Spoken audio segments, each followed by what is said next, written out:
To speak of the Vatican is to speak of an idea as much as a place. It is the spiritual nucleus for over 1 billion souls, the administrative heart of the Roman Catholic Church, and a sovereign city-state whose influence has shaped the course of Western civilization for 2 millennia. Its very name evokes images of profound piety, timeless art, and the serene authority of the Pope, the successor of St. Peter. Pilgrims from every corner of the globe journey to its sacred spaces, their hearts filled with faith, their eyes uplifted to the magnificent dome of St. Peter's Basilica, a testament to human devotion and divine aspiration.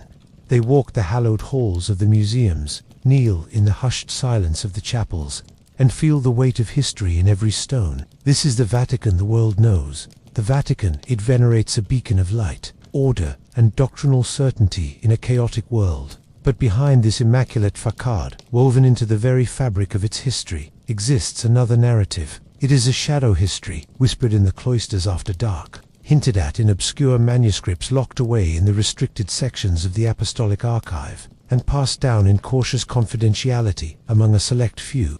This is a history not of divine light, but of obscure shadows, not of public prayer, but of secret ritual. It is the story of the forbidden. The existence of such rituals is not a matter of heretical fantasy or sensationalist fiction, but rather a consequence of the Church's immense age and its complex interaction with power, knowledge, and the unknown. For 2,000 years, the institution has accumulated not just saints and scriptures, but also secrets. It has been a custodian of esoteric knowledge predating Christianity itself, a mediator with forces, both heavenly and allegedly infernal, and a body that has at times engaged in spiritual practices so potent and so dangerous that they were deemed too volatile for the general faithful to terrifying for public consumption. These are the rituals that exist in the liminal space between sanctioned sacrament and blackest magic. Procedures developed to address threats of a nature so extreme that they defy conventional understanding. To comprehend how such traditions could arise within the very heart of Christendom, one must first abandon the modern conception of the Church as a monolithic entity concerned solely with prayer and preaching. Throughout much of its history, the Church was the ultimate temporal power. Popes raised armies, waged wars, forged and broke kingdoms. They were politicians, strategists, and warriors in a spiritual battle that was believed to have very literal, very physical manifestations on earth. The enemy was not just sin in the abstract, but active. Malicious intelligences, fallen angels, and other preternatural entities believed to work tirelessly to corrupt creation and claim human souls. Furthermore, the Vatican itself sits upon layers of history far older than Christianity. The Hill of the Vatican, Mons Vaticanus, was a site of significance in pagan Rome, associated with necromancy and oracular rites. It was here, in the Circus of Nero, that early Christians were martyred. Thus, the ground upon which St. Peter is built is literally soaked in both the blood of martyrs and the echoes of ancient pre-Christian mysteries. This confluence of sanctity and ancient power creates a unique spiritual ecology, a crossroads where the divine and the occult are said to be unusually close. The rituals themselves are not acts of devil worship, as some crude conspiracy theories might suggest. Rather, they are almost universally understood by those who know of them as acts of spiritual warfare, defense, or deep esoteric inquiry conducted under a veil of absolute secrecy. They are the Church's most guarded arsenal, deployed only in circumstances of catastrophic spiritual emergency. They involve the invocation of not only God and the saints, but also of entities whose names are found in texts older than the Bible, utilizing formulas and symbologies that draw from Kabbalistic, Hermetic, and even ancient Chaldean traditions. The participants are not wild-eyed heretics, but often among the most learned, devout, and steel-willed individuals within the Church's ranks, cardinals, prelates, and specially trained personnel whose identities are protected as fiercely as the rituals themselves. The secrecy surrounding these practices is maintained for several reasons. First, there is the danger of misuse. The knowledge and power inherent in these rituals are considered immensely dangerous in the wrong hands. Second, there is the risk of scandal. The faith of the average believer, built upon a foundation of clear dogma and open sacrament, could be severely shaken by the knowledge of such obscure and terrifying practices undertaken in their name. And third, there is a long-held belief that secrecy itself is a source of power and a necessary protection, that to speak too freely of certain things is to invite attention from forces best left unacknowledged. This narrative will endeavor to pull back that veil of secrecy, to explore the legends, the whispered accounts, and the fragmentary evidence for these forbidden rituals. We will delve into the hidden chambers and locked archives, reconstructing the forms of these ceremonies from the scant clues that have escaped over the centuries. We will examine the ritual of the ninth hour, said to be a desperate plea for divine intervention, performed only on the brink of global catastrophe. The conclave oath, a terrifying binding ceremony undertaken by cardinals before electing a new pope. The practices surrounding the Vatican's famed observatory and its alleged search for knowledge, not just in the stars but in the spaces between them. And the most fearsome of all, the procedures for containing what is secretly referred to as the Vatican necropolis anomalies. This is a journey into the heart of a mystery, an exploration of the shadows cast by the great light of faith. It is a story that begins not with a denial of that faith, but with the acknowledgement that the battle between good and evil is perhaps more complex, more ancient, and more terrifying than we have ever been allowed to know. The rituals are real, they are performed, and they are forbidden for a reason. To understand how such profound secrets can be kept, one must first comprehend the physical and structural nature of the Vatican itself. It is not merely a collection of churches and administrative buildings. It is a labyrinth, a silent citadel designed over centuries to conceal as much as it reveals. Its very architecture is the first and most formidable guardian of its forbidden knowledge. The world sees the soaring nave of St. Peter's Basilica, the sweeping embrace of Bernini's colonnade, the meticulously curated public rooms of the Vatican museums.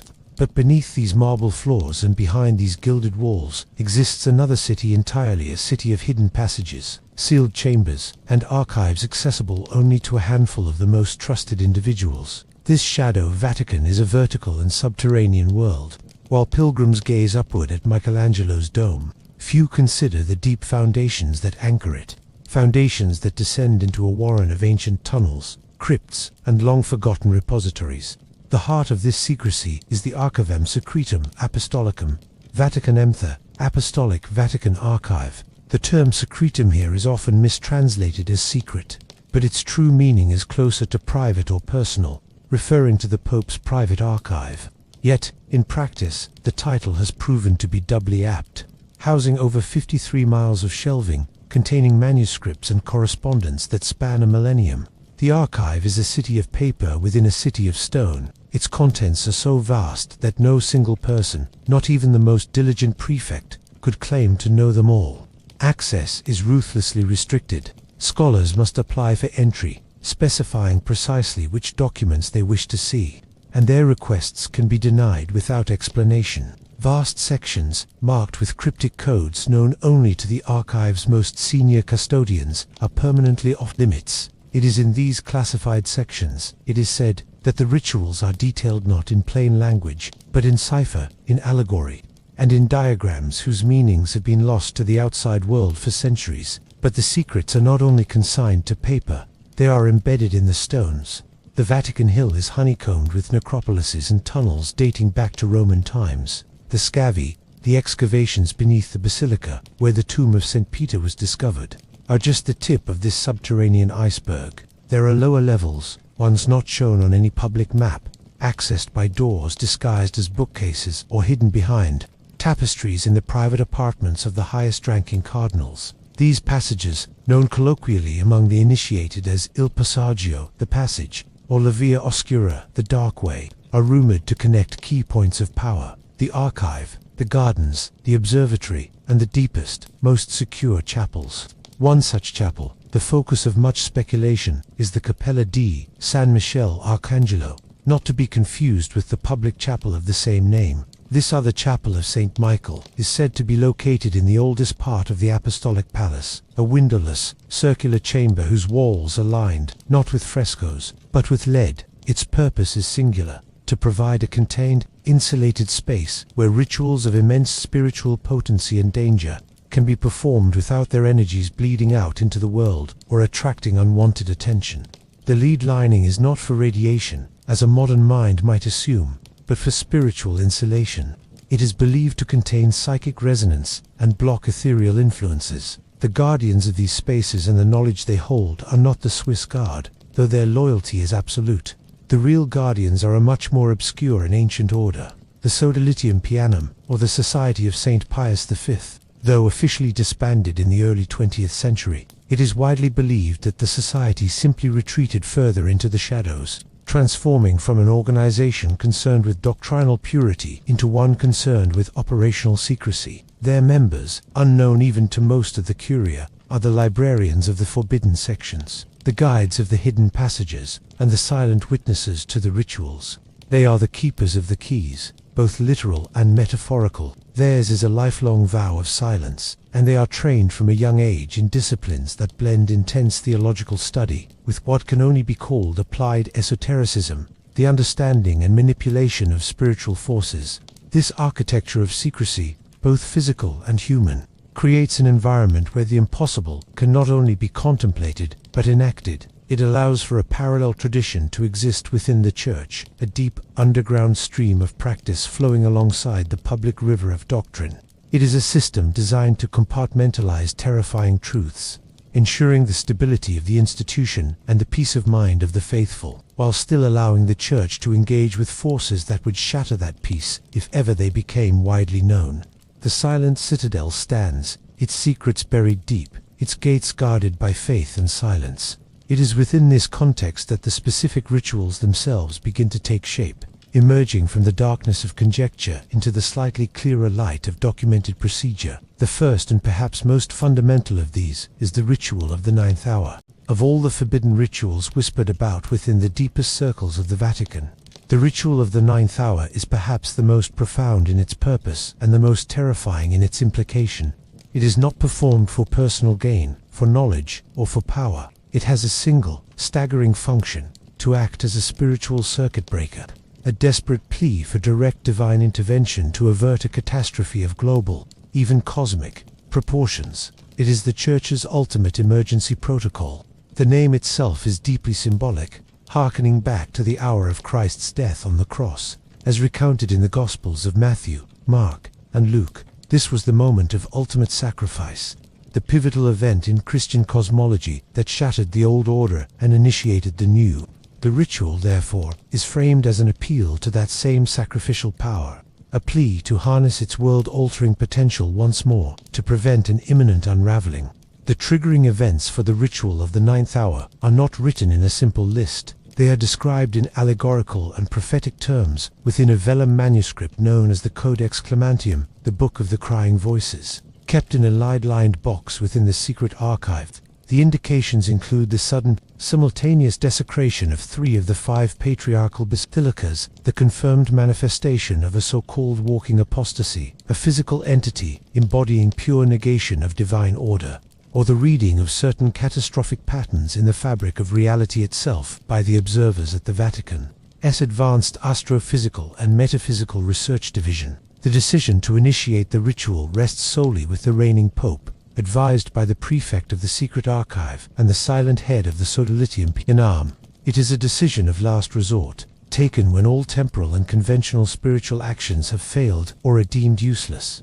The ritual's location is the light-lined chapel of St. Michael the Archangel. The participants are 13 in number. The Pope, who acts as the primary supplicant, 7 cardinals from the Congregation for the Doctrine of the Faith, chosen for their theological expertise and ironclad faith, 3 members of the Sodalitium who serve as ceremonial guardians and know the precise physical movements required, and 2 specially trained monks from the ancient and reclusive order of St. Paul the First Hermit, whose role is to maintain a constant, low-frequency Gregorian, chantasonic anchor to hold the participants' minds firm against the psychic turbulence the ritual generates. The ceremony begins at 3 o'clock in the afternoon, the traditional 9th hour, and must be completed before sunset. The chamber is lit only by 13 black candles, made from beeswax, harvested from hives within the Vatican gardens, and infused with ashes of martyrs. The air is thick with the scent of myrrh and frankincense, but also of galbanum, a resin with ancient purificatory properties that produces a pungent, green smoke. The ritual itself is a complex liturgy that exists outside the standard Roman Missal. It involves the reading of scriptures not found in any common Bible apocryphal psalms of lamentation, fragments of the Book of Enoch describing the fall of the Watchers, and terrifying passages from the unpublished third letter of St. Peter to the Corinthians, which speaks of the fire that dwells beneath the throne and waits for the hour of loosening. These are interspersed with periods of absolute, profound silence, more deafening than any sound, during which the participants are instructed to empty their minds of all thought and image, becoming pure vessels for petition. The critical moment of the ritual is not an invocation, but a kenosis, a total The Pope, kneeling before a simple iron altar devoid of any cross or symbol, leads the participants in a prayer of absolute surrender. They do not ask for a specific outcome. They do not command or bind. Instead, they acknowledge the totality of the impending catastrophe and their own complete powerlessness before it. They offer up the entire created order, the good and the evil, the joy and the suffering, back to the Creator, and in a final act of terrifying faith, they plead for His will to be done, even if that will involves the end of all things. It is a prayer that walks the razor's edge between selfless faith and absolute despair. The effects of the ritual, as described in fragmented witness accounts, are not supernatural spectacles of light or sound. They are far more subtle and far more chilling. Participants speak of a sensation of the universe holding its breath, of a profound and unsettling stillness that seems to emanate from the chapel and bleed out into the world. Clocks within a 1-mile radius are said to stop for the duration of the ceremony, regardless of their mechanism. The most common report is a sudden, inexplicable change in the quality of the aerodrop in pressure, a sharp metallic taste, and a feeling of immense, ancient attention being focused upon the tiny light-lined room. The ritual is considered complete when the final candle is extinguished not by breath, but by an unseen hand. There is no celebration, no sign of success. The participants leave in silence, burdened by the knowledge of what was almost lost and the terrifying humility of having stood at the precipice and begged for a stay of execution. They are bound by a vow of silentium, eternal silence, never to speak of what transpired, even to each other.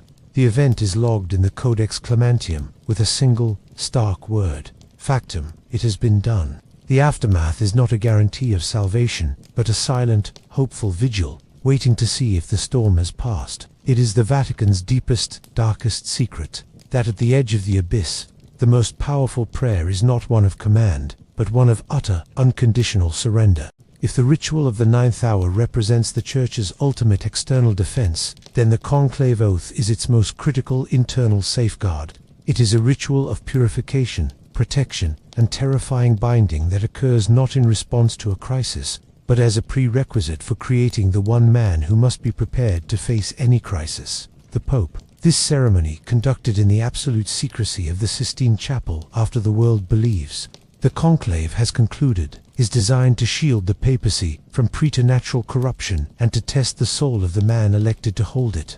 The public perception of a papal conclave is one of solemn prayer, of voting, of smoke signals, and finally, of jubilant announcement. The world sees the cardinals enter, the doors are sealed, and the waiting begins. What is not seen is the second sealing, the one that occurs after the final vote has been cast and the white smoke has billowed from the temporary flue, when the candidate has accepted his election and has chosen his papal name. But before he appears on the loggia to greet the world, he and the entire College of Cardinals undergo a ritual that has been a closely guarded secret since at least the Middle Ages. This ritual is known as the iusiarandum vinculum, the oath of binding. Its origins are shrouded in the murky history of the 10th and 11th centuries, a time when the papacy was notoriously corrupt, bought and sold by powerful Roman families, and subjected to influences both temporal and, according to tradition, infernal. The oath was instituted as a spiritual bulwark against this insidious form of attack, a means to ensure that the man becoming pope does so with a soul free from overt diabolic influence, and that he enters his office protected by more than just human goodwill. The ceremony begins the moment the newly elected pope, still in his white simar, but without the stole, is escorted from the Room of Tears back into the Sistine Chapel. The main lights are extinguished. The only illumination comes from two sources: the dim emergency lighting that reflects off Michelangelo's magnificent fresco of the Last Judgment, and a single brazier of burning coals that has been placed in the center of the marble floor, its glow casting long, dancing shadows from the assembled cardinals. The prefect of the Apostolic Archive, who is always present at a conclave in a non-voting capacity, steps forward. He carries a small, ancient bronze box. From it, he produces a scroll of vellum, incredibly thin and covered in dense, spidery script. This is the text of the oath. It is not written in Latin, but in a form of Aramaic that would have been spoken in 1st century Judea, interspersed with words of power from older traditions. Still, the oath is administered in 3 parts. First, the College of Cardinals, as a body, swears a vow of secrecy and guardianship. They vow never to reveal the contents of the oath or the details of the ceremony, and to act as spiritual sentinels for the Pope, watching for any signs of deviation or corruption that might indicate a breaking of the protections about to be laid upon him.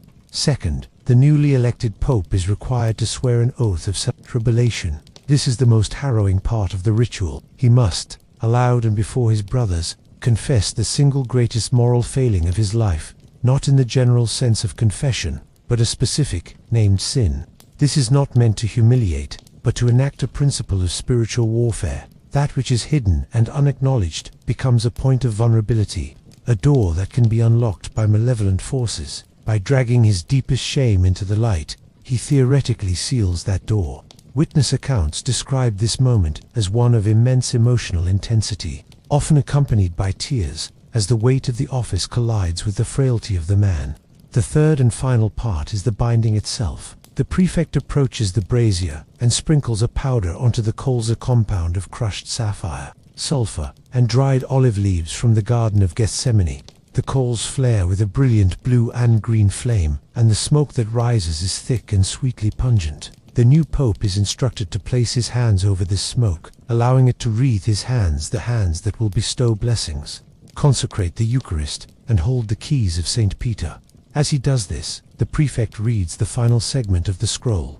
This is not an oath sworn by the Pope, but an invocation spoken over him. It is a plea to the archangels Michael, Raphael, and Gabriel to station themselves as guardians around the throne of Peter. It is a binding petition that the Holy Spirit, which has guided the conclave, will now act as a shield against all spiritual deceit and attack for the duration of his pontificate. The language is stark and ancient, speaking of chains of light and walls of fire and the seal upon the soul. The effect, participants claim, is palpable. The air in the chapel grows heavy and statically charged. The figures in the Last Judgment fresco are said to appear more vivid, almost alive, their stern gazes fixed upon the proceedings. For the new pope, the experience is described as a wave of both crushing weight and incredible lightness, the weight of the binding protection, which is also a constraint, and the lightness of a profound burden of shame being lifted and dissolved. The ceremony concludes as the scroll is carefully fed into the brazier,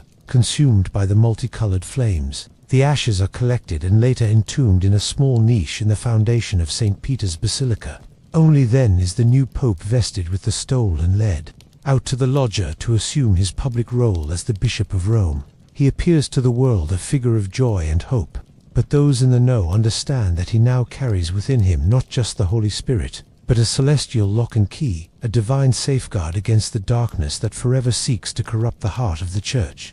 The conclave oath ensures that the fisherman's ring is not just a symbol of authority, but the outer sign of an inner, unbreakable bond. High atop the shoulders of the Apostolic Palace, nestled within the verdant embrace of the Vatican gardens, stands a structure that represents the Church's long and complex relationship with the cosmos. The Vatican Advanced Technology Telescope, VATT, on Mount Graham in Arizona is its primary modern facility, but its heart and its historical roots remain in Rome. In the original Specula Vaticana, the Vatican Observatory, to the public it is a symbol of the Church's embrace of science, a place where Jesuit brothers and priests peer through lenses to unravel the mysteries of the universe, proving that faith and reason are not adversaries but partners. This is true, but it is not the whole truth. For the observatory has another, far older function, one that has continued in an unbroken line from its founding. It is the Vatican's primary listening post and lookout, against threats not of this world. The origins of this dual purpose lie in the 16th century, when Pope Gregory XIII commissioned the Tower of the Winds in 1578 and reformed the calendar.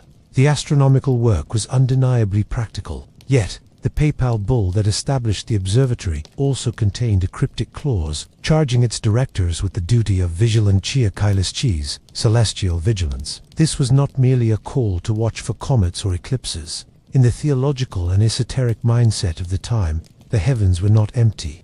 They were a realm of spiritual struggle. The militia celestial stars could be signs, planetary alignments could signal spiritual shifts, and something else could potentially be out there. This tradition of celestial vigilance evolved. The observatory became the repository for astronomical knowledge that was considered too dangerous or too unsettling for wider circulation.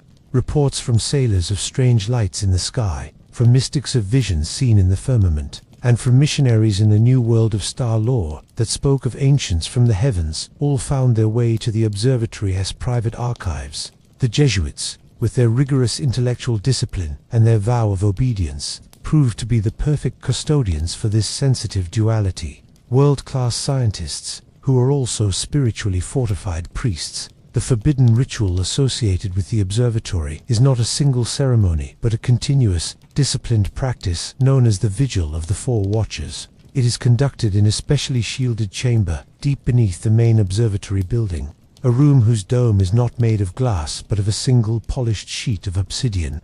This chamber, called the Ola Nigra, the Black Hall, is devoid of any modern astronomical equipment. Its only tools are ancient, a complex orrery of bronze and ivory, depicting the celestial spheres according to pre-Copernican Ptolemaic astronomy, an armillary sphere crafted from cold iron, and a large, shallow basin of mercury, kept in a liquid state by a carefully controlled heat source. The vigil is performed by a rotating team of 3 specially trained Jesuit astronomer priests, one of whom must always be a member of the Sodalitian Pianome.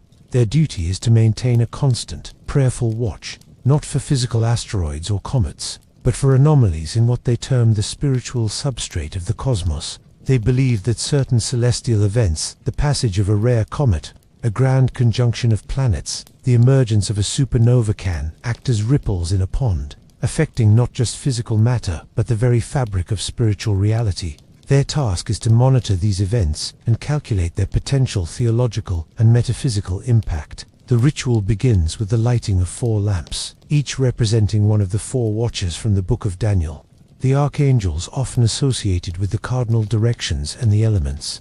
The priests then engage in a cycle of prayer, meditation, and meticulous observation of the mercury basin. The still liquid metal is not used for scrying in the traditional sense, but as a medium to detect what they call incursions, or pressures upon local space-time from forces or intelligences outside our dimensional understanding. The theory, rooted in ancient Hermeticism and refined through Thomistic philosophy, posits that pure, reflective liquids in a state of perfect equilibrium can act as a sensor for metaphysical distortions, much like a seismograph detects tremors in the earth. The priests watch for patterns in the mercury, inexplicable ripples without a physical cause, a sudden clouding of its mirror-like surface, or the appearance of impossible, non-reflective patches within it. When such an anomaly is detected, the atmosphere in the Ola Nigra shifts from one of observation to one of action. The senior priest present will consult a set of ancient tables volumes bound in lead,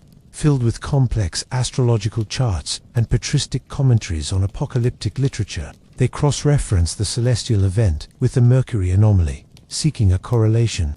If a correlation is deemed threatening, for example, if the passing of a particular comet coincides with a specific violent disturbance in the mercury that matches a description in an unpublished commentary by St. Hippolytus of Rome, the observatory does not issue a public warning. Instead, it sends a encrypted report, written in a cipher that changes daily, directly to the Pope's private secretary and the prefect of the secret archive. This report does not predict events. It assesses spiritual climate. It might warn of a potential thinning of the veil between worlds, a period of increased vulnerability to demonic influence, or a surge of energy that could empower certain types of preternatural phenomena on Earth. This information then informs the highest levels of the Church's hidden strategy. It might lead to a discrete increase of exorcisms worldwide, the quiet consecration of certain geopolitical hotspots, or, in the most extreme cases, become a contributing factor in the consideration of the ritual of the 9th hour. The priests of the vigil live a life of intense paradox. They are scientists who use a basin of mercury, They are astronomers who study a pre-Copernican orrery. They are men of faith who watch for omens in the stars. Their work is a testament to the Vatican as deepest and most enduring belief that the cosmos is not a cold, empty void, but a creation alive with meaning, intelligence, and danger. The telescopes on Mount Graham scan the heavens for the glory of God's creation. The Ola Nigra beneath the Vatican watches those same heavens for the shadows that might move against it. Beneath the grandeur of St. Peter's Basilica, far below the grottos of the popes and the excavated tomb of the first apostle, lies the original Vatican Hill, a sprawling, multi-level Roman necropolis known as the Scavi. This ancient city of the dead, with its narrow streets and ornate mausoleums, is the very foundation upon which the papal altar stands. For the millions of pilgrims above, it is a sacred archaeological site, the confirmed burial place of St. Peter. For the few who know of the rituals, it is something else entirely, the source of the Vatican's most persistent and terrifying problem, and the subject of its most closely guarded and continuously performed forbidden rites. These are the procedures for containing what is internally referred to as the Animalia Sepulcrales, the sepulchral anomalies. They are not rituals of invocation or prayer, but of maintenance, binding, and repair. They are the ongoing spiritual equivalent of containing a leak in a nuclear reactor, a constant effort to keep something unimaginably ancient and hostile from breaching the foundations of the faith. The nature of the anomalies is the most classified secret within the secret archive. The common understanding, pieced together from oblique references and the terrified confessions of those few who have encountered them, is that they are not ghosts or demons in the conventional sense. They are better understood as spiritual scars, fractures in the fabric of reality itself, left by events of catastrophic evil or profound metaphysical trauma. The Vatican Hill was a site of death for centuries before Christianity. It was also the site of Nero's circus, where countless Christians and other victims were martyred in horrifying ways. The theory held by the Sodalitium is that such intense concentrated suffering, especially the willing sacrifice of the martyrs, did not just sanctify the ground, it also strained it, creating weak points, thin places where the rules of creation are bent. Into these weak points, things can seep, or, perhaps, things that were always there, trapped in the substrate of existence, can sometimes find a way to press through. The anomalies are not singular entities but manifestations, phenomena of pure negation, anti-order, and predatory silence. They are described in the logs as cold spots that move with intention, geometric sounds that cause bleeding from the ears, and a pressure on the soul that invites despair. Most chillingly, they are reported to have a mimetic quality, an ability to reflect back the deepest fears of those who encountered them, not as an illusion, but as a temporary, localized reality. The rituals of containment are performed by a dedicated, celibate, and anonymous order known as the Custodes Fundamenti, the guardians of the foundation. They are chosen not for theological prowess, but for a specific psychological and spiritual resilience, a quality of utter emotional stability, a mind devoid of vivid imagination or pronounced fear, and a soul of such simple, unwavering faith that it is virtually inert to the anomalies' mimetic attacks. They are the spiritual equivalent of asbestos workers, entering contaminated zones to seal the cracks. Their work is continuous and methodical. They patrol the deepest, oldest sections of the necropolis, sections that are not on any public map and are sealed behind doors of fused basalt and cold-forged iron. They carry no weapons. Their tools are ritualistic, aspergilla filled with water from the Jordan River, blessed by a successor of the apostle, censers burning a mix of cedar, myrrh and salt that has been dried in the sun of the Judean desert, and small circular mirrors of polished silver used not to look at themselves but to look at the air, searching for the telltale warping that indicates an active anomaly. When an anomaly is detected, the ritual is one of sealing, not exorcism. Exorcism implies a personal intelligence that can be commanded to leave. The anomalies are impersonal, a force like gravity or radiation. The guardians do not command them in the name of God. Instead, they perform a rite of reinforcement. They trace the outlines of the manifestation with their aspergilla, marking its boundaries with holy water. They surround it with the smoke from their censers, creating a visible cage. Then, kneeling at the 4 cardinal points around it, they recite not a prayer of expulsion, but the first chapter of the Gospel of John: in principio, erat verbum, in the beginning was the Word. the theology is precise. They are not attacking the anomaly. They are reasserting the original logic of creation, the divine word through which all things were made. They are, in effect, reminding the localized reality of the rules, reinforcing the laws of existence in a place where those laws have begun to fray. The ritual is an act of metaphysical knitting, stitching the frayed edges of reality back together.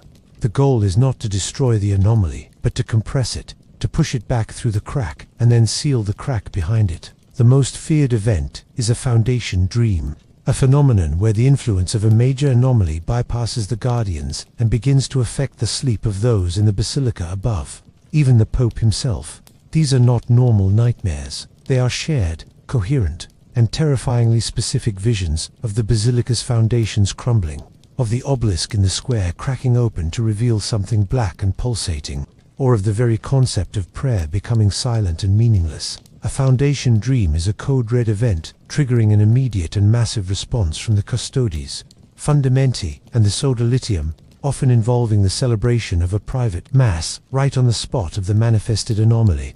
Using a 4th century liturgy so potent and stark it is believed to be a direct verbal artifact of the early church's struggle against the pagan world, the work of the guardians is never done. The pressure from beneath is constant. Their existence is the ultimate expression of the Vatican's hidden war, a silent, endless, grinding battle fought in the dark, by forgotten men, to ensure that the light-filled splendor above does not suddenly, and forever, fall into the hungry dark below. They are the keepers of the silence, ensuring that the prayers of the faithful are never answered by an echo from something that should not exist. The performance of these rituals, the maintenance of these secrets, is not without its cost. It exacts a toll that is paid not in coin, but in the very souls of those involved. This toll is governed by an unspoken code, a set of grim, pragmatic rules that have evolved over centuries to manage the psychological and spiritual fallout of engaging with forces that defy human understanding. This is the dark arithmetic of the forbidden, the price of playing with fire on a cosmic scale. The first and most universal price is isolation. Those who participate in the highest rituals, the 9th hour, the conclave oath, the vigil, or the containment of the anomalies are permanently marked. They become members of a secret society within the secret society, bound by experiences they can never share, even in confession. This creates an profound loneliness that can never be alleviated. They walk through the bustling halls of the Vatican. They celebrate public mass. They advise world leaders, but a part of them is always in that light-lined chapel, always before that brazier, always in the dark of the necropolis. This isolation is a necessary defense mechanism. It protects the uninformed from the knowledge they carry, but it also walls them off from the simple, comforting grace of ordinary human connection. The second price is a specific form of spiritual attrition, known to the sodalitium as desolatio mentis, the desolation of the mind. It is not a loss of faith, but a shift in its nature. After witnessing the machinery of cosmos, after pleading for intervention at the edge of the abyss, after binding a new pope with chains of light, the common devotions of the faithful can seem simple. The rituals risk turning faith from a relationship into a technology, God from a father into a power source. Participants speak of finding it difficult to pray for trivial things, of feeling disconnected from the communal joy of a parish feast day of seeing the divine, not in the whisper of a breeze, but in the terrifying mechanics of a universe held together by will and warning. Their faith becomes a grim, potent, and lonely duty, more akin to that of a soldier on a perpetual front line than a pilgrim on a journey. There are physical prices as well, though they are seldom documented. The rituals demand immense concentration and spiritual expenditure. Participants often emerge physically drained, as if from a long illness. Some report a lingering metallic taste in their mouths, or a sensitivity to light and sound that lasts for days. Others speak of peculiar, vivid dreams that are not nightmares, but cold, geometric visions of vast, empty spaces and impossible architectures. The guardians of the Foundation are known to have significantly shorter lifespans than their counterparts in other Vatican departments, though whether this is due to the psychological strain or something more esoteric, a lingering effect of proximity to the anomalies is a subject of grim speculation. The most severe cost, reserved for those who make a mistake, who break the protocols, or who simply have the misfortune of encountering something too powerful to handle, is what is termed recessity recessing. This is not an excommunication or a dismissal. It is a merciful and terrible form of retirement. The individual is quietly removed from their duties. They are not sent to a monastery for contemplation, but to a specially constructed, isolated wing of a remote Vatican-owned medical facility outside of Rome. The facility is run by an order of nuns whose charism is not healing, but custodial care. The patients there are not ill in any conventional sense. They are men who have seen something that has unmoored them from consensus reality. Some sit in catatonic silence. Others babble in languages they never knew, describing geometries that hurt the mind. Still others seem perfectly normal, except for one fixed, terrifying idea that has taken root in their consciousness and crowded out all else. The unspoken code dictates that they are cared for with dignity and kindness, but they are never allowed to leave. They are living proof of the risks inherent in the Vatican's hidden war, and they serve as the ultimate warning to those who would take these rituals lightly. Their existence is the darkest secret of all, a testament to the fact that some truths are so volatile that merely knowing them can break a human mind. This system of costs and consequences creates a culture of profound gravity within the inner circles. There is no boasting, no pride in this knowledge. It is carried as a burden, cross-shouldered in absolute secrecy. The men and women who bear it are not adventurers seeking thrills. They are theologians, scientists, and archivists who have been called to the front line of a war no one else knows is being fought.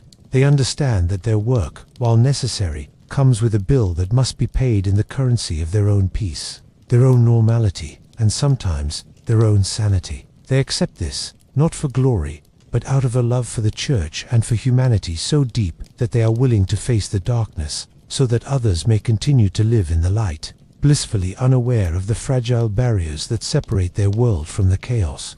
The existence of these rituals and the hidden war they represent is not a relic confined to dusty parchments and medieval chambers. The battle is ongoing, and its echoes, though faint and expertly disguised, sometimes ripple out into the modern world, leaving traces that are misinterpreted by the public, but are chillingly clear to those who know what to look for. The Vatican's secret engagements are not fought with armies, but with information control, strategic silence, and the occasional, precise application of spiritual force. One of the most significant modern fronts in this war is the digital realm.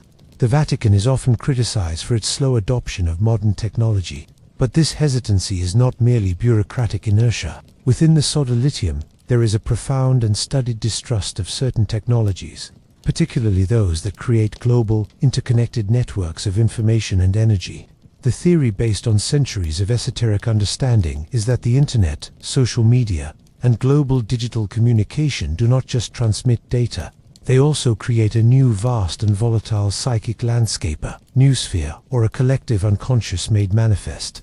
This digital realm, they believe, is uniquely vulnerable to manipulation and infiltration by the very forces they contend with in the necropolis and the observatory. The anomalies, or entities like them, are thought to be able to ride these digital currents, not as data packets, but as patterns of influence, a meme that spreads despair, a viral trend that promotes self-destruction, a coordinated campaign of online hatred that seems to take on a life of its own. These are seen by the inner circle not just as social ills, but as potential manifestations of a preternatural attack vector. The Vatican's often maligned efforts to promote a theology of communication and its warnings about the dangers of the digital world are, on this level, a form of public spiritual defense, an attempt to inoculate the faithful against these subtle infections. Consequently, one of the most modern rituals performed is a constant, silent vigil over the digital sphere, a small, ultra-secure division within the Secretariat of State,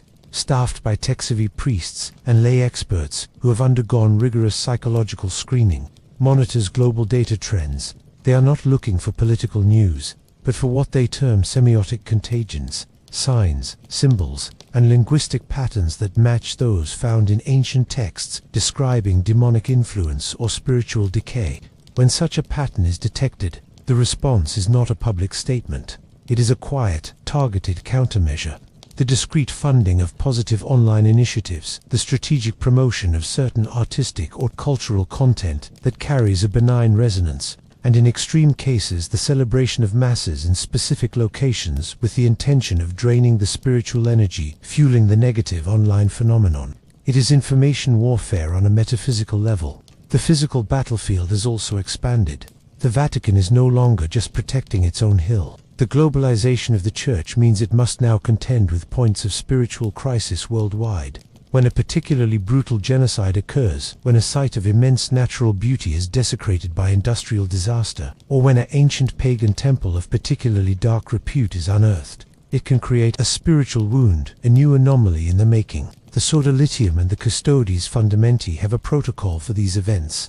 Teams are dispatched, often under the cover of humanitarian or archaeological missions. Their goal is to perform rites of cleansing and stabilization on these sites, to prevent them from becoming permanent tears in the fabric of reality that could affect the global spiritual climate. They are the emergency spiritual responders to the world's tragedies, operating in absolute secrecy. Even the public actions of the Pope can sometimes be understood on two levels: a sudden pilgrimage to a war-torn nation, a specific prayer intention announced for the whole Church, the canonization of a saint whose life story resonates with a particular current struggle. These can be, and often are, genuine acts of pastoral care, but occasionally they are also strategic operations. A papal visit to a country is an event of immense spiritual power. It is, in effect, a large-scale public ritual of blessing and reinforcement designed to shore up the spiritual defenses of a region perceived to be under threat. The choice of a new saint can be a deliberate act of promoting a specific charism or spiritual energy into the world to counter a prevailing negative trend. The modern world, with its noise and speed and skepticism, provides the perfect camouflage for this unseen war. The true reasons behind a Vatican statement, a papal journey, or a sudden shift in diplomatic strategy are often buried under layers of political and pastoral rationale. The public sees the surface action. Only the innermost circle sees the spiritual reaction that prompted it. They understand that the battlefield is no longer just the Vatican necropolis. It is the internet. It is a disaster zone in Asia.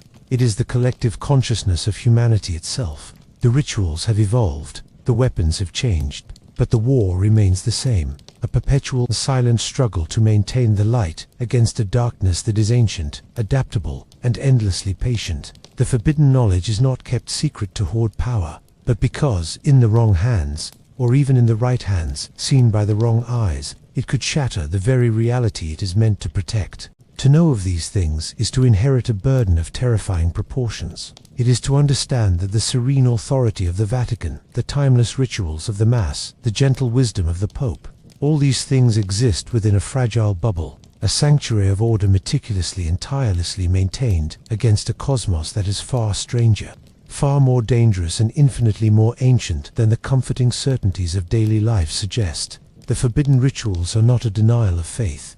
They are its darkest, most desperate expression. They are the acknowledgement that free will is a cosmic principle that extends to entities and forces beyond human comprehension, and that the battle between good and evil is not a metaphor, but a literal, ongoing war with very real casualties. This hidden tradition forces a reevaluation of what the Church truly is. On one level, it is a community of believers, a hospital for sinners, a teacher of truths. On another, deeper level, it is a fortress. It is the custodian of tools too dangerous for common use, the keeper of secrets too terrible for common knowledge, and the guardian of a reality that is perpetually under threat. The Pope is not just a spiritual father. He is the commander of this fortress, the one man who must bear the ultimate responsibility for deciding when to deploy its most devastating spiritual arsenal. The weight of the keys of St. Peter is not just the weight of doctrinal authority. It is the physical weight of those ancient, iron keys that supposedly lock the doors to the lead-lined chapels and the basalt-sealed passages of the necropolis. The men and women who serve in these capacities are not sorcerers or heretics. They are, in their own view, the most orthodox of all. They take the reality of the spiritual world so seriously that they have dedicated their lives to confronting its most horrifying aspects directly, so that others may live in a world where evil can be understood as a simple moral choice, and where prayer is a comfort, not a weapon of last resort. Theirs is a vocation of profound sacrifice, traded for no glory and no recognition, only the quiet knowledge that they have held the line for one more day. The question that naturally arises from this knowledge is, why? Why maintain this immense, costly, and soul-crushing effort in secrecy? Why not reveal the truth and unite humanity against this common, preternatural threat? The answer, ingrained through centuries of hard experience, is that knowledge is power, and power attracts attention. To speak openly of these things would be to focus the attention of the very forces they contend with directly upon a humanity largely unequipped to defend itself. It would be to turn every home into a potential front line, every sensitive soul into a potential victim. The resulting panic, despair, and exploitation by charlatans would cause more damage than the anomalies and entities themselves ever could. The silence is not arrogant, it is protective. It is the adult hiding the true danger from the child to keep it from being paralyzed by fear. Furthermore, faith itself is a shield. The simple, unquestioning faith of the average believer is seen as a powerful source of positive spiritual energy, a blanket of light that helps keep the darkness at bay. To shatter that faith with revelations of lead-lined chapels and mercury basins and mimetic horrors beneath the basilica would be to dismantle the very defense system that has protected humanity for 2 millennia. The forbidden rituals are the emergency generators that kick in when the main power fails. They are not meant to be seen or understood by those who benefit from the light they help to maintain. And so, the silence endures. The rituals continue. The vigil is maintained in the black hole. The guardians walk the silent streets of the dead, and the sodalitium watches, waits, and acts. The Vatican continues to present its serene face to the world, a beacon of hope and tradition. But now, knowing what lies beneath, one cannot look upon it without feeling a shiver of awe and dread. The beauty of the art, the grandeur of the architecture, the profound depth of the faith, all of it stands as a monument, not just to God, but to the countless unnamed individuals who have fought and are still fighting a secret terrible war to ensure that it continues to stand at all. The forbidden rituals are the price of that beauty, the silence is the sound of that war, and the faith of the masses, pure and unknowing, is both the prize and the ultimate weapon. The truth is not out there, it is deep below, locked away and guarded by the most courageous and lonely souls imaginable. They look into the abyss so that we may look toward the heavens, and they never, ever blink. A system of such immense secrecy and complexity does not maintain itself. The knowledge of the rituals, their precise procedures, their triggers, and their safeguards must be transmitted from one generation to the next. This process of transmission is itself a ritual, a sacred and terrifying trust known as the traditio clavis, a cult of the handing over of the hidden key. It is not a single event but a lifelong process of mentorship, testing, and gradual revelation, designed to ensure that only the most prepared, resilient, and selfless individuals are ever entrusted with the full scope of the Vatican's hidden war. The selection of candidates begins early, often in the seminaries and universities. The Sodalitium Pianum, in its role as the silent guardian, maintains a discreet but pervasive network of observers, professors, spiritual directors, and senior clergy who are tasked with identifying certain traits in young seminarians and scholars. They are not looking for the most pious in a conventional sense, nor the most ambitious. They seek a specific combination of qualities, a formidable and disciplined intellect, a psychological stability that borders on the stoic, a profound and unshakable faith that is nonetheless comfortable with ambiguity and paradox, and a distinct lack of personal vanity or desire for recognition. The ideal candidate is someone who can look into the abyss without feeling the need to conquer it, simply to understand it and, if necessary, contain it. Once identified, the candidate is not approached directly. Instead, their path is subtly guided. They might be assigned a specific obscure topic for their doctoral thesis, perhaps the study of Aramaic glossolalia in early Christian texts, or the architectural acoustics of certain ancient crypts. They are given access to progressively more restricted sections of libraries. Their reactions to the unsettling or heretical ideas they encounter they're carefully noted. This period of testing can last for years, even decades. It is a slow, meticulous filtration process designed to weed out the curious, the proud, and the fragile. The first true moment of induction is called the revelatio primarist, the first revelation.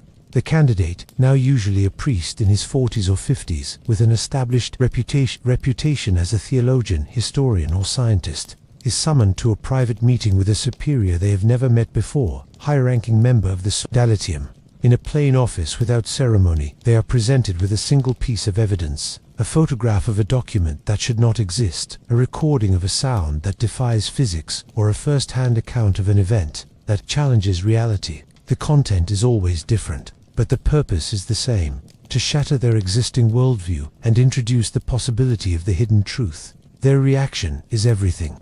Denial, hysterical fear, or fanatical excitement are all grounds for immediate termination of the process, followed by a gentle but firm reassignment to a distant diocese and a lifetime of monitoring. The desired reaction is a calm, sober, and intellectual curiosity tempered by a deep spiritual gravity. The candidate who asks precise, thoughtful questions, and whose faith seems not diminished but rather refocused and intensified by the revelation, is deemed suitable to proceed. What follows is a long apprenticeship. The candidate is assigned a mentor from the Sodalitium, a magistrate. They are taught the history of the hidden war, the basic principles of spiritual containment, and the beginning ciphers used in the restricted archives. They are taken on supervised visits to the outer edges of the secret world, perhaps to the Vatican observatory to meet the Jesuits of the Vigil, or to the upper levels of the Scavi to observe the Custodes, fundamenti from a distance. Knowledge is drip-fed, each new piece of information a test of their discretion and their psychological equilibrium. The final initiation, the moment they receive the hidden key, is not a ceremony of celebration, but one of solemn warning. It takes place in the same light-lined chapel of St. Michael, where the most potent rituals are performed. The candidate is brought before the current prefect of the secret archive and the head of the Sodalitium. They are shown the full, uncensored evidence of the anomalies. They are walked through the exact procedures of the ritual of the 9th hour and the conclave oath. They are made to understand the physical and spiritual cost, shown discrete photographs of the quiet wing where the victims of recesses live out their days. Then, they are given a choice. They can walk away. They will be assigned to a contemplative order in a remote location, living a life of prayer and peace, but always under a vow of silence about what little they have learned. There is no shame in this choice. It is considered a wise and humble acknowledgement of one's own limits. If they choose to proceed, they kneel. The prefect places a hand on their head and does not offer a blessing, but a stark reminder of the weight they are assuming. They are told, "You now bear a knowledge that can break the world. Your life is no longer your own. Your silence is now a weapon. Your faith is now a shield. You will serve in the shadows so that others may live in the light. You will look upon the face of the abyss, and you will never speak its name." From that moment, they are inside. They are given their first assignment, perhaps assisting in the digital monitoring unit, or cataloguing a new find in the archives. They become another link in a chain that stretches back to the darkest days of the Church's history. A chain of silent men and women who have chosen to bear the unbearable knowledge. The transmission is complete. The fortress has another guardian. The war continues, its soldiers passing the torch in the darkness, ensuring that the light above never flickers out. For centuries, the system of absolute secrecy has held. The rituals have been performed, the knowledge guarded, and the battle fought in utter silence. Yet, no vessel is entirely watertight. Over the long expanse of history, fragments have escaped. Slivers of the truth have seeped out into the world, not as coherent narratives, but as distorted echoes, bizarre anomalies in the historical record, and inexplicable events that defy conventional explanation. These are the cracks in the edifice, the fleeting glimpses through the veil that, when examined with the knowledge of the hidden war, begin to form a terrifying and coherent pattern. Consider the historical record. There are moments in Vatican history that have long puzzled historians. The sudden, unexplained death of Pope John Paul I in 1978, after only 33 days in office, sparked countless conspiracy theories of poison and plots. But within the context of the hidden war, another, more chilling possibility emerges. What if the new pope, during the conclave oath, was forced to confront a personal failing so profound, a secret so devastating, that the psychological and spiritual shock was too much to bear? Or what if, in the vulnerable period immediately after the oath, before his celestial safeguards were fully solidified, he encountered something that should have been contained? The official Vatican silence and the bizarre inconsistencies surrounding the event take on a new ominous light. The Pope Joan legend, dismissed as anti-papal propaganda, may also contain a kernel of twisted truth. The story of a woman who disguised herself as a man, rose through the church ranks, and was elected pope only to be discovered when she gave birth during a papal procession, is absurd on its face. But what if it is a distorted folk memory of a different kind of revelation?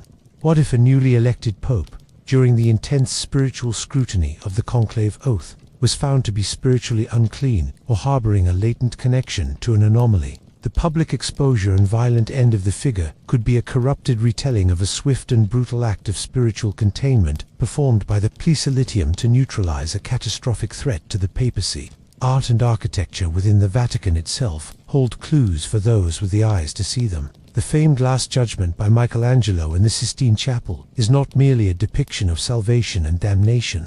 Those who have participated in the conclave oath speak of the fresco's central figure of Christ not as a loving Savior, but as a stern, terrifying judge. His gesture not one of welcome but of implacable decision. The chaotic swirl of bodies, the anguish of the damned, the muscular, straining figures, these are not just artistic flourishes. They are a stark, public warning of the cosmic stakes involved in the secret ritual performed beneath them. The entire chapel is a mnemonic device, a visual representation of the spiritual forces the cardinals are engaging with when they swear the oath. Even the design of St. Peter's Square, with its embracing colonnades, has an esoteric purpose. Bernini did not design it merely to represent the loving arms of Mother Church. The colonnades, with their rows of immense saints, act as a spiritual funnel, channeling and concentrating the faith and positive energy of the pilgrims who gather there. This energy is not simply dissipated. It is believed to be subtly directed downwards, to reinforce the foundations and aid the custodes,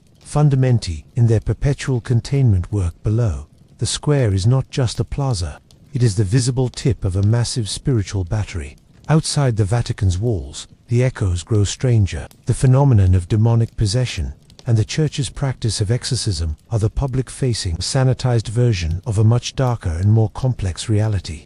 The rite of exorcism published by the Vatican is a simplified, standardized formula, but the ritual Romanum held in the secret archive contains additional, far more potent chapters procedures for dealing with infestations that are not personal but locational, incantations for binding entities that are not demons but older, less defined things, echoes of the anomalies themselves. Every so often, an exorcist in the field will encounter something that does not fit the standard pattern. Something that requires him to send an encrypted request to Rome. When that happens, a specially trained team from the Sodalitium is dispatched with a sealed portfolio, containing instructions from those additional chapters. The public sees a successful exorcism. They do not see the hidden, far more dangerous ritual that made it possible. These glimpses, the unexplained historical event, the oddly specific legend, the unsettling detail in a masterpiece, the anomalous case that requires special attention, the shrapnel from the hidden war. They are the evidence that the battle, however silent, is real. They are the proof that the serene surface of the Vatican is but a thin layer over a deep, dark and churning ocean of mystery and danger. For those who have seen the full truth, the world itself becomes a different place. Every strange news story or historical oddity a potential sign of the unseen conflict raging just beneath the surface of reality. The silence is not empty. It is filled with the echoes of a war we are only barely beginning to perceive. We have seen the rituals, the guardians, and the terrible costs. The picture that emerges is not one of a corrupt institution dabbling in black magic, but of an ancient fortress engaged in a perpetual, desperate, and silent defense of reality itself. The final question, the one that hangs in the air long after the specifics fade, is the most profound. What does this hidden war ultimately mean for our understanding of existence, faith, and our place in the universe? The existence of these rituals forces a radical reimagining of the nature of good and evil. In the public teaching, evil is often presented as a moral choice, a consequence of sin and turning away from God. It is personal and psychological. The hidden war suggests a more terrifying, dualistic reality. It posits the existence of evil as an active, intelligent, and external force, a fundamental principle of the universe that seeks to unravel creation. The anomalies are not sinners, they are manifestations of anti-creation. The rituals are not about forgiveness, they are about reinforcement, containment, and survival. This is a cosmology that has more in common with the ancient Zoroastrian struggle between Ahura Mazda and Angra Mainyu. or the Lovecraftian concept of cosmic horrors than with the simplified theology of the Sunday sermon. The Vatican's deepest secret is that it may be the primary bulwark in a cosmic conflict that predates humanity itself. This reframing also transforms the nature of faith. For the average believer, faith is a source of comfort, community, and moral guidance. For the initiates of the Sodalitium and the Custodes Fundamenti, faith is a weapon. It is a precise tool, a source of energy that can be harnessed, focused, and deployed. Theirs is not a faith of passive acceptance, but of active engagement. They represent a strand of Christian thought that is almost entirely lost to the modern world. The faith as a martial discipline, a technology of the spirit designed for direct confrontation with the absolute negation of meaning and order. Their prayers are not just petitions, they are sonic scalpels and spiritual shields. And what of God in all this? The God implied by the forbidden rituals is not the gentle, personal deity of modern spirituality. He is a cosmic architect, a strategist on an unimaginable scale. The rituals, especially the ritual of the 9th hour, are not attempts to manipulate this God, but acts of ultimate surrender to his will. Even if that will involves the end of all things, it is a relationship based not on warm feelings, but on awe, terror, and the stark recognition of his absolute otherness and power. The hidden war suggests a universe where God's primary concern may not be individual comfort, but the maintenance of the structural integrity of creation against forces that seek to return it to the void. This leads to the final, most humbling realization: humanity's role. We are not the center of this drama. We are inhabitants of a world that seems to be a key battleground, but we are largely unaware of the war being waged for it. Our free will, our prayers, our faith, and our simple, everyday goodness are believed to generate a spiritual energy that reinforces the walls of reality. In this view, every act of kindness, every selfless prayer, every moment of genuine love is not just a moral good. It is a tangible contribution to the defense of existence. Conversely, every act of hatred, despair, and violence weakens the structure, creating thin spots through which the anomalies can press. The Vatican, with its forbidden rituals, is thus the command center, the general staff of this defense. But the army is all of humanity, fighting mostly unknowingly through the quality of our thoughts and the tenor of our souls. The great, terrifying secret is that we are all participants in this war, whether we know it or not. The silence maintained by the Vatican is not just to protect us from fear, it is to protect the integrity of the experiment.